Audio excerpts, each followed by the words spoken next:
What's this whole mother-in-law and daughter-in-law conflict people talk about? I've never felt it personally. Are there really such mean mothers-in-law out there? I get along great with Ethan's mom. Whenever I visit, we cook together and have a blast. If anything happens, I know Ethan will have my back. Ethan just proposed to me. My name's Zoe. I'm a 26-year-old office worker. I met Ethan in a college club, and we've been together for 8 years.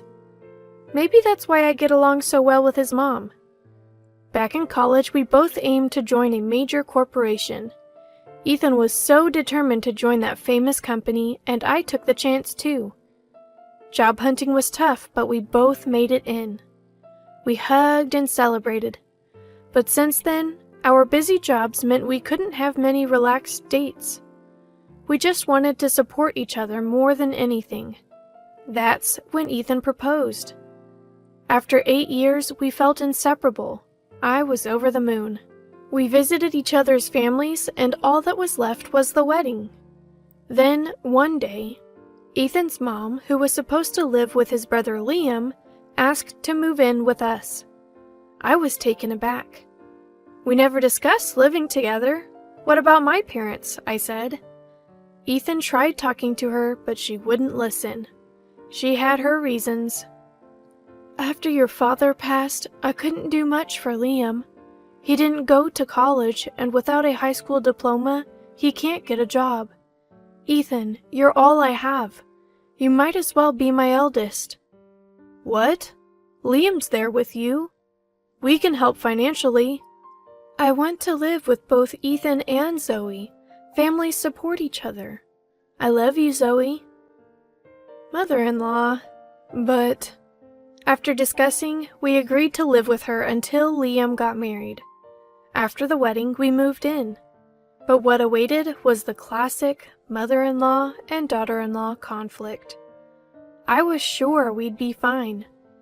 The next morning, I woke up at 5 a.m. to find her already making breakfast. I rushed to the kitchen. "Good morning. I'm sorry I'm late. Let me help." "You sleep in so late. I've already made breakfast and Ethan's sandwich. Women should wake up early and handle the house. What kind of upbringing did you have?" Her words stung. I was shocked. What should I do? I was surprised from the first day. I was in a state of panic, not knowing what to do. What should I do in times like this? My mind went blank, and I said, "Mother-in-law, I'm sorry, what should I do?" "You need instructions for everything? And you work at such a big company? Maybe you got in by luck and were about to be fired. That's why you rushed to marry Ethan." "That's not true. We wanted kids, and I wanted to make things easier for you." "Easier? I woke up early because there's one more person, and you're still sleeping. It's more work." "I'm sorry." "I don't like you. Don't defy me. Got it?" "What?" "Defy me, and you'll get a divorce." That's it. I faced the classic conflict I never expected. Every day was filled with her taunts and sarcasm. The dream life I had envisioned vanished before my eyes. I was exhausted, constantly trying to keep Ethan's mom in good spirits. We'd only been married for 3 months. I wanted to talk to Ethan about it, but he was always too tired from work and fell asleep immediately. I thought I'd have a chance when he got home. One day, as Ethan was changing in the bedroom, I brought up the mother-in-law issue. But Ethan dismissed it. "Come on, Zoe, you're probably just misunderstanding. There's no way my mom would act like that with you. Anyways, I'm starving. Let's eat." I shouldn't have been surprised. In front of Ethan, mother-in-law was always the perfect mother. But behind closed doors, she was a nightmare. She'd constantly threaten, "Defy me and you'll get a divorce." Where did our feelings fit into all this? I grew distant from Ethan, feeling more and more isolated. One day, at my wit's end, I finally snapped back at her. You keep saying defy me, and you'll get a divorce. Fine, let's do it. What? Wait! A few days later, we divorced. Mother-in-law was shocked. She had always seen me as a servant, someone who'd do anything for her. Clean, do the laundry, make the bed, wax the floors, and when you're done, go shopping and prepare lunch. I want a roast beef sandwich today. After that, give me a 2-hour massage. Got it? Defy me and you'll get a divorce. I regretted not continuing my job. Still, I couldn't let go of my feelings for Ethan. I believed that I could build a happy family with Ethan. One day, as I was packing to leave, Mother-in-law entered the room, looking anxious. What are you doing, Zoe? I'm leaving. I'll have movers pick up the rest later. This is a joke, right? It's no joke. You said if I defied you, we'd divorce, so let's do it. You're being so childish. It's obviously a joke. A joke? Stop messing around. I've had enough. Let's divorce. It's ridiculous that your mother even has a say in this. Well, I mean, it's just that I'm not your mother's servant, you know. I never treated you like that. You're just misunderstanding, Zoe. Every single day you let this happen and you call it a misunderstanding? Is this the kind of family your mother wanted? Wait, it's just, I've struggled raising our 2 sons. When Ethan got married, I thought I'd let out all the pent-up feelings.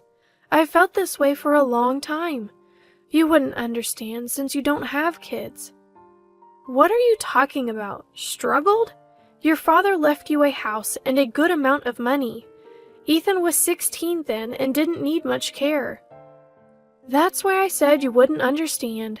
Have kids and then talk. Really? But taking out your frustrations on your daughter-in-law is wrong. Was I chosen just to be your stress reliever? Is that why you were nice to me?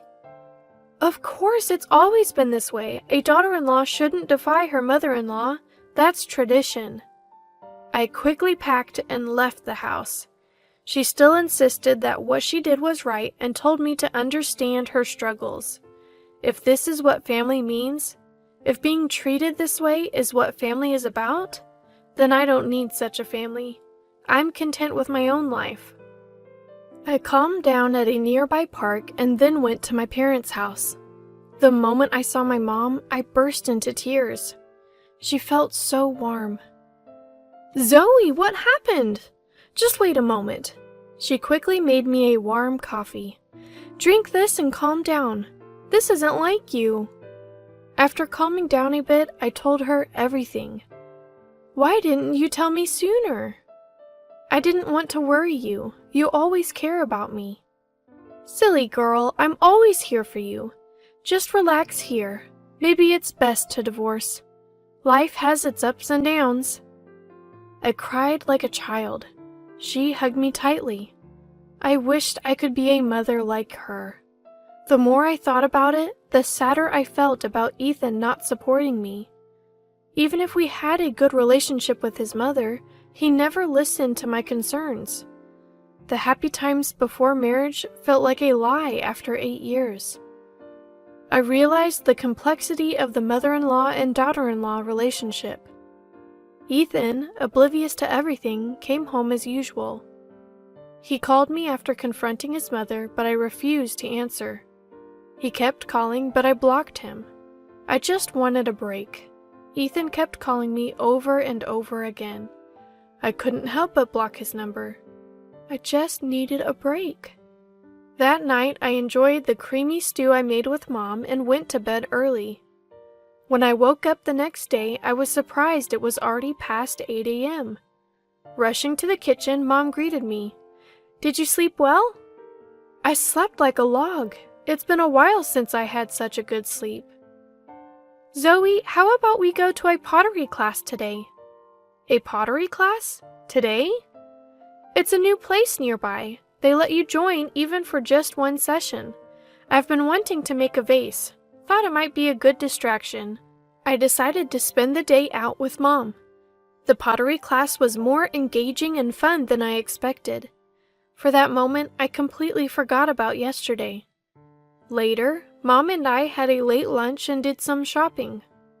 Helping with dinner, I realized it had been a while since we spent quality time together. During college and my early working days, I never really cooked with Mom. She looked genuinely happy, probably trying to cheer me up. A few days later, a letter arrived for me. Ethan's name was on the back. I opened it immediately. To my shock, it was divorce papers. I couldn't understand why Ethan would do this, but part of me felt relieved. I felt bad for not answering his calls, but sending divorce papers was a bit much. With no lingering feelings, I decided to fill them out and submit them to City Hall. Is this how breakups go? I started to think Ethan was just like my mother-in-law. What happened to those happy 8 years? As these thoughts consumed me, my phone buzzed. It was an email from Ethan. I hesitated but opened it, and there, the email painted a picture of Ethan completely under mother-in-law's control. She had manipulated him, blaming everything on me. I was shaking. Could this really be happening? Had mother-in-law cried to Ethan? My head was spinning. Ethan's message. I always believed in us. It hurts to be betrayed like this. Left me conflicted. It was clear mother-in-law was behind this, but my feelings remained unchanged. The realization of mother-in-law's true nature was terrifying. Regardless, I decided to submit the divorce papers the next day. The next morning, I went to the city hall and had the papers processed. Surprisingly, I felt a weight lifted off my shoulders. Feeling motivated, I decided to start job hunting. A few days later, I got a call from a former boss. There was an opening in a subsidiary company, and they were struggling to find the right person. The offer was tempting, so I expressed my interest. Then, my phone rang. It was Ethan. Answering, I could hear a frantic Ethan. Zoe, you haven't submitted the divorce papers, right? Let's forget all about it. What? I'm sorry, I didn't know everything. Liam told me everything. It was all Mom's doing. Liam knew about her true nature, but couldn't intervene because he feared she'd kick him out. He's really sorry. So what do you want? I want to apologize. I'm truly sorry. It's too late. Please don't contact me anymore. It's over. What? Let's get back together. It was all Mom's fault. I was a victim too. Victim? You never listened to me. But I thought Mom was telling the truth. She's always been kind, so I thought you were mistaken. Do you realize how much I suffered? How hard it was? Mother-in-law kept piling chores on me. You never listened. This is the result. That's not true. I was deceived by Mom. Let's start over. I've rented a place near your house. I'm not interested, and the divorce papers have been processed. It's over. What? I shouldn't have sent those papers. It was all Mom's idea. You always blame Mom. Liam seems to understand better. He's not just playing games at home, he's working. What? I thought he was just playing games. That's another lie from mother-in-law. You two are perfect for each other. Goodbye. Wait, let's try again. Zoe! Zoe! I hung up feeling a sense of closure, as I realized that it was already over, and so I started a new chapter in my life. Zoe, it's your first day at work. Here's a sandwich. Thanks, Mom. I'm running late. I'll make my own tomorrow. Take care. Will do. Bye. I felt refreshed. A few months later, I was promoted to manager. Work was fun and my colleagues were great. I looked forward to the future. Maybe I'll take a break from dating. I'll take things slow.